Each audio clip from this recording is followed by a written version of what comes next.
Mga kastorya, nandito tayo sa pinaka-highlight sa Sikan Binaki Festival. Nandito tayo sa makulay na street dancing competition. Dito, hindi lang galaw at musika ang ipinakita, kundi ang buong kwento ng Binaki. So, samahan niyo kami. Ta!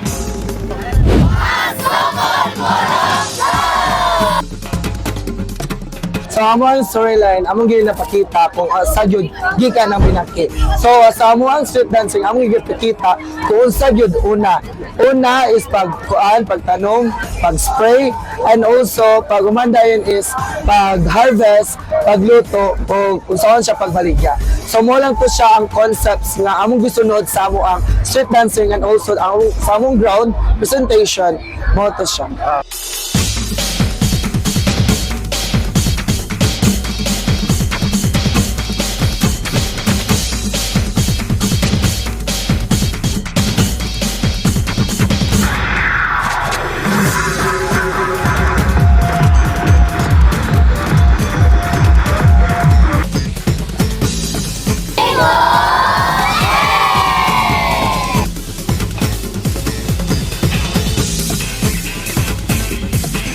Actually, ang storyline na is similar to sa last year nga kung ako purchase sa kung person up ko nga kung concept na ko. The same thing with the storyline of the how the corn grows. Pag nurture sa corn o sa tragic happens sa mais. Because the mais is the only the main product or ato ang ingredient para sa tuwang gina-silver karon nga ang Binaki. Okay? For the second Binaki na to karon is we come up with a development or upgrade na mo ta little narrow concept with starting with the process of the corn on how it grows and until maabot siya sa pagka-anagon. Kaya dyan rin tama lang start ang tuwang stage for Binaki.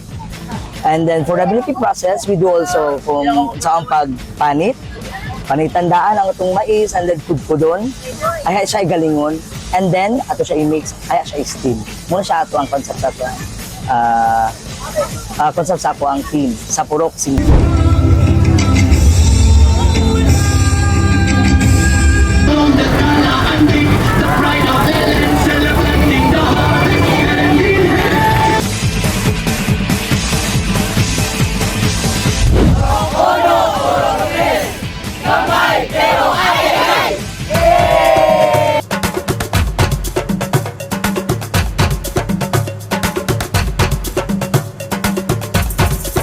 Our storyline is all about reality good siya nga nagtagodel sa Barangay Kalayan. There was a family na kaning poor, tama na siyang gitwist ang among storyline, sir. Naay pamilya nga pobre sa unang panahon. And then, nagtanom sila og mais, pero kanang ginagmay lang ayuta. Pag tanong nagmais, wala yung ginabuhat og Binaki. And to shorten sa story, kaning gipahawa sila sa owner sa katong naigaw pangangkon nga owner sa katong land owner. Okay, lain lugar sila. Dayon pag human dayon, that was the first challenge nga ilang we face sa ilang sa katong family. And then the next one is kaning wala gyud sila nag-give up sa ilang pagtanong sa ilang pagtanong sa mais. Then nakita na po sila o kanang yuta nga ilang natablan.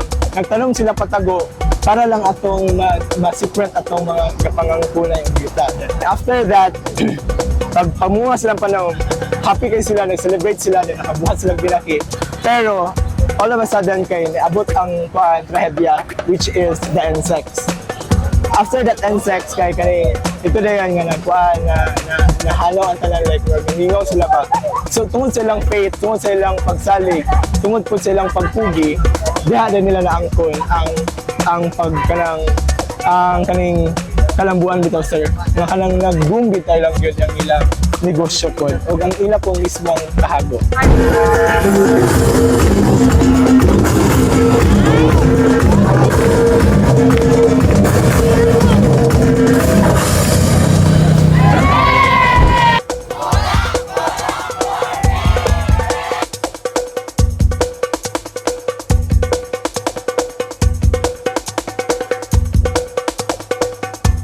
Sa karon nga among second Binaki Festival, storyline is kulturang pamana.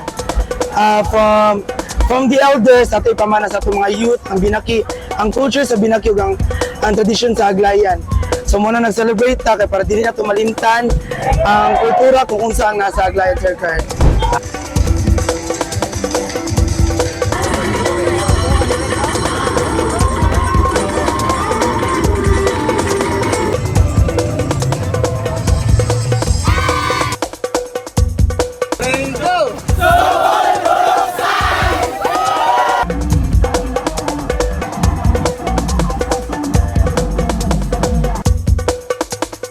So hello sir, so we are the defending champions from Purok Size. So these years, we brought some new tastes sa mga storyline sir. We focus on first, given the fact nga gikan gyud ang binaki sa mais, so nagsugod ang tanan sa pagtanom, sa pag-ani o sa pagbuhat sa binaki. But the main highlight of our storyline is the problems that the binaki vendors and makers are facing even up to this day, which is ang tubig. So, ubani kami sa mo ang pagpresentar unya dito sa plaza para makita ninyo kung unsa ang among giandam kang tuiga sa mga Binaki Festival as your defending champions. Wow.